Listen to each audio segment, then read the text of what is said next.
Once ಗುಸ್ತಾವೋ ಗವಿರಿಯನ್ ಪರಿಚಯ ಆದ್ಮೇಲೆ so Pablo Escobar ನೆಲದ ಮೇಲೆ ನಿಂತ್ಕೊಳ್ಳದೆ ಇರೋಷ್ಟು ಹುಮ್ಮಸ್ಸಲ್ಲಿದ್ದ ಆತನ ಕ್ರಿಮಿನಲ್ ಆಕ್ಟಿವಿಟಿಗಳಲ್ಲಿ. ಈತ ದುಡ್ಡಿನ ಅವಶ್ಯಕತೆಗಳಿಗೋಸ್ಕರ ಕಾರು ಮತ್ತೆ ಡ್ರಗ್ಸ್ ನ ಅಲ್ಲಿ ಇಲ್ಲಿ ಸೇಲ್ ಮಾಡೋದಷ್ಟೇ ಅಲ್ಲದೇನೆ ಇದ್ರ ಜೊತೆಗೇನೆ ಕೊಕೇನ್ ನಲ್ಲಿ ಈತ ಯಾವ ಮಟ್ಟಿಗೆ ಬೆಳಿತಾನೆ ಅಂದ್ರೆ ಮಿಡಲ್ ಈಸ್ಟ್ ನಲ್ಲಿ ಕೆಲವೊಂದಿಷ್ಟು ಪ್ರೊಡಕ್ಷನ್ ಹೌಸ್ ಗಳನ್ನ ಈತ ಬಿಲ್ಡ್ ಮಾಡ್ತಾನೆ. ಕಾಡಿನ ನಡುವೆ ಈತ ಪ್ರೊಡಕ್ಷನ್ ಹೌಸ್ ಗಳನ್ನ ಬಿಲ್ಡ್ ಮಾಡ್ತಾನೆ. ಅಮೆರಿಕ ಆಗಿರ್ಬೋದು, ಯುರೋಪಿಂದ ಹೊರಗಡೆ ತುಂಬಾ ದೇಶಗಳಿಗೆ 80% ಕೊಕೇನ್ ಅನ್ನ ಈತನ ಈ ಒಂದು ಕಾರ್ಟೆಲ್ ಈತನ ಒಂದು ಪ್ರೊಡಕ್ಷನ್ ಹೌಸ್ ಗಳಿಂದಾನೆ ಡಿಸ್ಟ್ರಿಬ್ಯೂಟ್ ಮಾಡ್ತಾ ಇತ್ತು. ಸೊ ಒಂದು ವಾರದಲ್ಲಿ ಸುಮಾರು 15 to 20 ಟನ್ ಕೊಕೇನ್ ನ ಈತ ಪ್ರೊಡ್ಯೂಸ್ ಮಾಡ್ತಾ ಇದ್ದ. 1980s ನಲ್ಲಿ 1 kg ಟನ್ಗೆ 1.2 crores ವ್ಯಾಲ್ಯೂ ಇತ್ತು. ಅಷ್ಟು ದುಡ್ಡನ್ನ ಈತ ಮಾಡ್ತಾ ಇದ್ದ.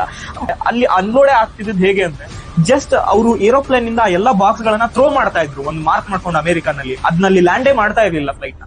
ಸೊ ಆ 80% ಈತನ ಕೊಕೇನು ಔಟ್ ಸೈಡ್ ಅಲ್ಲೇ ಸೇಲ್ ಆಗ್ತಾ ಇತ್ತು. ಒನ್ಸ್ ಈತನ ಕೊಕೇನ್ ಪ್ರೊಡಕ್ಷನ್ ಒಂದು ಪೀಕ್ ನಲ್ಲಿ ಇರುವಂತ ಟೈಮ್ ನಲ್ಲಿ ಜಿಡಿಪಿ ಏನಿದೆ, ದೇಶದ ಜಿಡಿಪಿ, ಕೊಲಂಬಿಯಾದ ಜಿಡಿಪಿ 35 ಬಿಲಿಯನ್ ಇರುವಂತ ಟೈಮ್ ನಲ್ಲಿ ಈತನ ಬಳಿ ಸುಮಾರು $25 to 30 ಬಿಲಿಯನ್ ಇತ್ತು. ಅಷ್ಟು ದುಡ್ಡನ್ನ ಈತ ಮಾಡಿದ. ಆ ದುಡ್ಡನ್ನ ಸ್ಟೋರ್ ಒನ್ಸ್ ಈ ದುಡ್ಡು ಬರ್ತಿದ್ದಂಗೆನೆ ಆತ ತನ್ನ ಬಿಸ್ನೆಸ್ ಪಾರ್ಟ್ನರ್ಸ್ ಏನಿದ್ದಾರೆ ಆ ಎಲ್ಲಾ ಬಿಸ್ನೆಸ್ ಪಾರ್ಟ್ನರ್ಸ್ ಕೂಡ ಒನ್ ಬೈ ಒನ್ ಸಾಯಿಸ್ತಾ ಬರ್ತಾನೆ.